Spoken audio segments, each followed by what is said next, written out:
Hey, welcome back.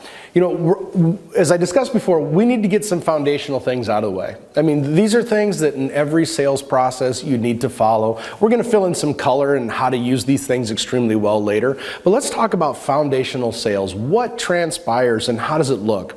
And really, in the sales process, you want to break it down into five different sections.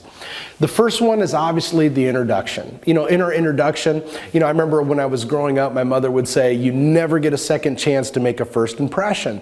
So when I'm introducing myself to a potential customer, they need to know my name, they need to know where I'm from, they need to understand my intent.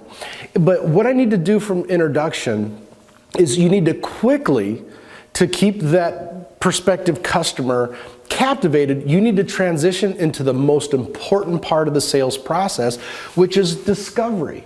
And think about times in your life when people are trying to sell you something. So many people are fixated on the presentation piece. That hey, this is Chuck over at XYZ company. It's nice to meet you. How's the fishing this weekend? Great. Hey, I present. And what happens is what you're presenting doesn't necessarily fit the needs, desires, or wants of your client. So what you need to do is you need to do the most important piece, which is discovery. Ask them questions, uncover what they want. And also in discovery, ask what brought them here. How did you get to this point? Maybe it's a business client that you're selling B2B. And you go, whatever made you get into this business? Get their story. Because the interesting thing is, excuse me, the more people talk and they tell their story, they're telling you all the things that are important to them.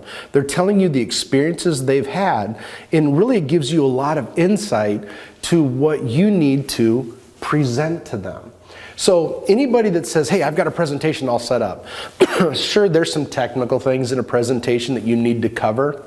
But before and how you get there has to be catered on what you learned in discovery. So make sure, and you see I've written this in big letters because that's how important it is. Your sales process should consist of 70 to 80% discovery. Then obviously presentation, overcoming objections. And I know if you're new to sales, objections can be scary. And welcome objections, because what you'll find is when you handle an objection properly with your customer, your relationship with them becomes more solid. And handling an objection is pretty simple. The first thing you want to do is paraphrase it, because you want them to understand that you understand.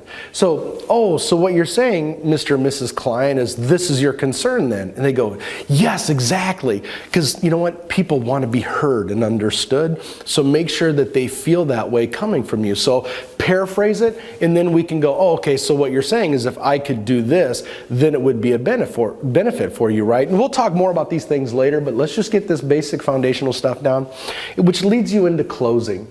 Closing is a very interesting concept, if you will.